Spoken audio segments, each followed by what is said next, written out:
স্বামীর বিরুদ্ধে থানায় অভিযোগ দায়ের করেছেন তরুণী। স্বামীর সঙ্গে আর এক মুহূর্ত থাকার ইচ্ছা নেই তার। অন্যদিকে প্রেমিকের সঙ্গে লুকিয়ে লুকিয়ে হোটেলে দেখা করতে যাচ্ছেন তিনি। বিবাহ বহির্ভূত সম্পর্কের কথা জানতে পেরে হোটেলের ঘর থেকে হাতে না হাতে স্ত্রীকে ধরলেন তার স্বামী। সম্প্রতি সমাজ মাধ্যমের পাতায় এমন একটি ভিডিও ছড়িয়ে পড়েছে।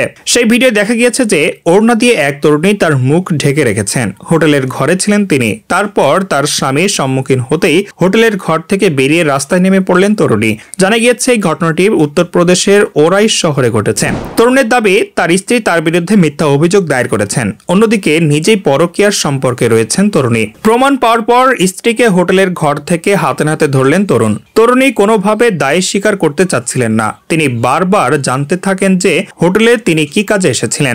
স্বামীকে দেখে বিরক্ত হয়ে হোটেল থেকে তড়িঘড়ি করে বেরিয়ে পড়লেন তিনি। তরুণের দাবি তার কাছে স্ত্রীর বিবাহ বহির্ভূত সম্পর্কের কথা যথেষ্ট প্রমাণ রয়েছে। তরুণীর বাবা মায়ের কাছে গিয়ে সব প্রমাণই দেবেন তিনি।